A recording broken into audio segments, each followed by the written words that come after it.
Padmanabhapuram palace விரிவான தகவல்கள்.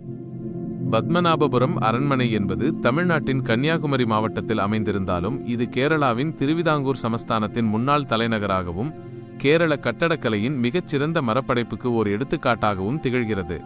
தற்போதைய நிர்வாகம் கேரள அரசின் தொல்லியல் துறை தமிழ்நாட்டு எல்லைக்குள் உள்ளது. மொத்த பரப்பு அரண்மனை வளாகம் சுமார் 6.5 ஏக்கர் பரப்பளவில் உள்ளது. அரண்மனையைச் சுற்றியுள்ள கோட்டை சுமார் 185 ஏக்கர் பரப்பளவில் உள்ளது. 2. கட்டிடக்கலை மற்றும் தனித்துவமான அம்சங்கள். பத்மநாபபுரம் அரண்மனை முழுவதுமாக தேக்கு மரத்தாலும் கற்களாலுமான அற்புதமான கேரள கட்டடக்கலையை பின்பற்றுகிறது. மர வேலைப்பாடுகள், அரண்மனையின் சுவர்கள், கூரைகள், தூண்கள், விட்டங்கள் மற்றும் ஜன்னல்கள் ஆகியவை நுட்பமான மரச்சிற்ப வேலைப்பாடுகளை கொண்டுள்ளன.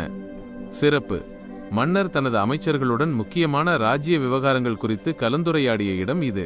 தடுப்பு கதவு, மந்திர சாலைக்கு செல்லும் படிக்கட்டு மிகவும் ஒடுக்கமானது. ஒரே நேரத்தில் ஒருவர் மட்டுமே ஏற முடியும் வகையில் வடிவமைக்கப்பட்டுள்ளது.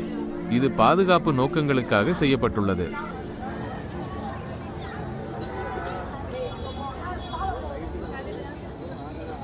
நவராத்திரி மண்டபம் விழா காலங்களில் நடன, இசை நிகழ்ச்சிகள் நடைபெறும். அரச மகளிர் மண்டபத்தை ஒட்டியுள்ள அறைகளில் அமர்ந்து விசேஷமாக அமைக்கப்பட்ட மரத்துளைகளின் வழியே நிகழ்ச்சிகளைக் கண்டு ரசிப்பர். இந்த அமைப்பின் மூலம் அரச மகளிர் வெளியே உள்ளவர்களை காண முடியும், ஆனால் வெளியே உள்ளவர்களால் அவர்களை பார்க்க முடியாது. இது அன்றைய சமூகத்தில் அரச மகளிரின் தனியுரிமையை பேணும் விதமாக கட்டப்பட்டுள்ளது.